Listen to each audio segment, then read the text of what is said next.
नमस्कार दोस्तों, मेरा नाम है सचिन। पिछले वीडियो में हम फ्यूचर्स के बारे में बात किए थे।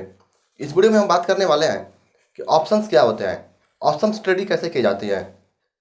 थोड़ा सा समराइज करते हैं पिछले वीडियो का, जो कि मोटरसाइकिल का एग्जांपल दिए थे हम कि अगर आपको मोटरसाइकिल लेनी है तो आप मोटरसाइकिल के शोरूम पे जाते हैं और आपको ऐसा लगता है कि कुछ दिनों के बाद या कुछ महीनों के बाद इसके दाम बढ़ने वाले हैं, और कहीं ना कहीं दुकानदार को भी ऐसा लग रहा है कि क्या पता उसके प्रोडक्ट बिके ना, क्या पता उसकी मोटरसाइकिल की होल्डिंग उसके दुकान पे पड़े ही रह जाए, जिससे उसके पैसे फंसे ही रह जाए।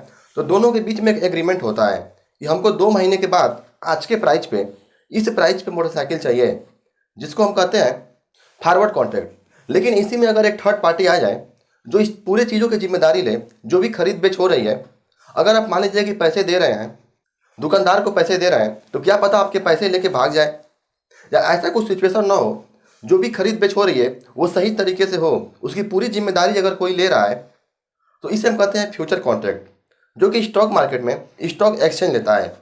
लेकिन फ्यूचर्स में क्या होता है कि जो भी आप चीज़ें खरीद रहे हैं वो एग्रीमेंट होता है, तो आपको खरीदना ही पड़ता है। लेकिन इसी से थोड़ा सा आगे हम बढ़ते हैं तो आता है हमारे पास ऑप्शंस।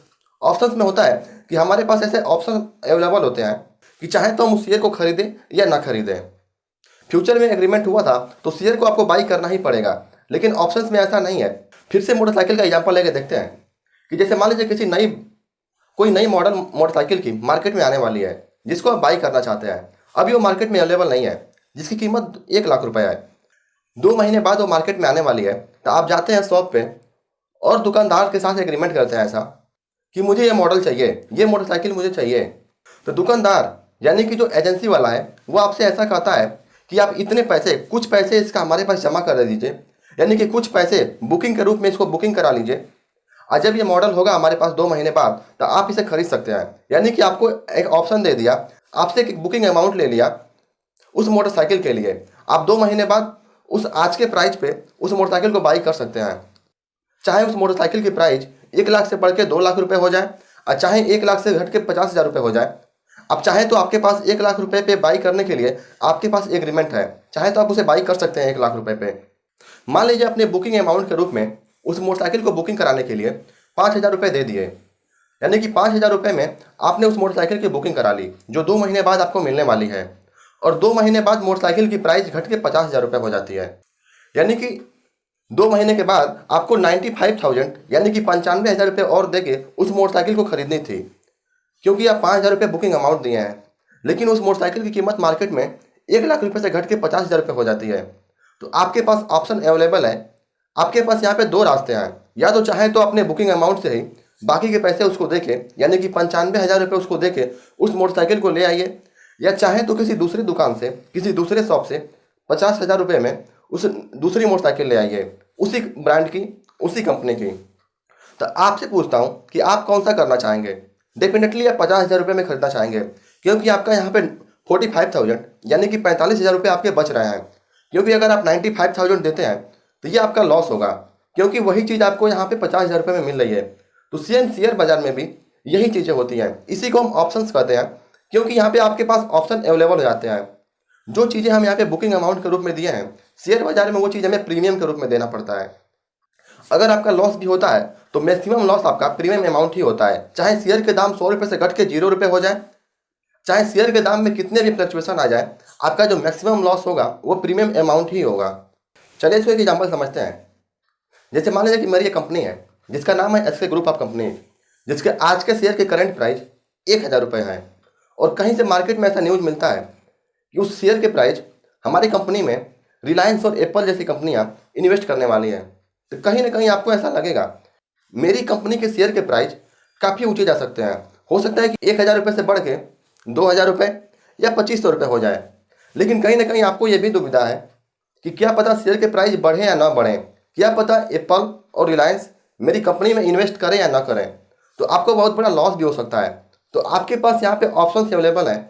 आप चाहें तो कुछ अमाउंट दे के आज के डेट में जो भी शेयर की प्राइस आज चल रही है उसके डेट में उस शेयर की बुकिंग करा सकते हैं, जिसे हम प्रीमियम अमाउंट कहते हैं। जैसे मान लीजिए आपने 200 रुपये दे के आज के डेट में शेयर की बुकिंग करा ली है, और 2 महीने बाद अगर शेयर के प्राइस 1,000 से बढ़ के 2,000 रुपये हो जाते हैं, तो उस केस में आप 1,000 रुपये में, यानी कि जो आज का शेयर का प्राइस चल रहा है वो 1,000 रुपये दे के आप उस शेयर को बाई कर सकते हैं, चाहे उस शेयर के प्राइस 2,000 रुपये हो जाए, चाहे 2,500 रुपये हो जाए। यानी कि इस केस में 200 रुपये प्रीमियम अमाउंट अब प्लस 1,000 रुपये जो आज के डेट की शेयर के प्राइस है, वो दोनों मिला के 1,200 रुपये आप दे के 2,000 रुपये के शेयर बाई कर सकते हैं। यानी कि इस केस में आपको 800 रुपये का प्रॉफिट हुआ। लेकिन मान लीजिए कि शेयर के प्राइस 1,000 रुपये से 2,000 न बढ़ के गिर के 600 रुपये हो जाते हैं, तो आपके पास ऑप्शन अवेलेबल है। अगर उस समय आप 1,000 में शेयर बाई किए होते तो आपको 400 रुपीज़ यानी कि 400 का लॉस होता।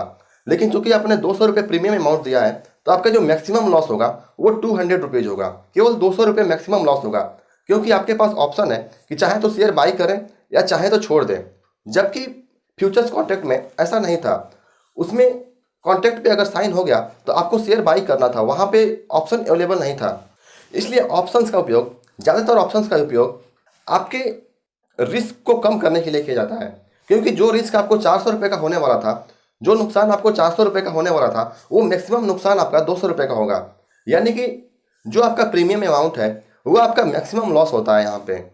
इसलिए शेयर बाज़ार में जो भी ट्रेडिंग होती है, जो भी शेयर की खरीद बेच होती है शेयर बाज़ार में, उससे कहीं ज़्यादा ऑप्शंस का इस्तेमाल किया जाता है। जो भी सिंपल ट्रेडिंग की जाती है उससे कहीं ज़्यादा ऑप्शंस का इस्तेमाल किया जाता है। हालांकि इसमें रिस्क भी है, जिसकी बात हम अगले वीडियो में करेंगे। इस वीडियो में बस इतना ही। अब मिलते हैं आपसे अगले वीडियो में। तब तक के लिए मैं आपसे विदाई चाहता हूँ। अगर वीडियो में कुछ डाउट रहा हो तो कमेंट सेक्शन में लिखिए, और अभी तक चैनल को सब्सक्राइब नहीं किए हैं तो चैनल को सब्सक्राइब कीजिए। धन्यवाद।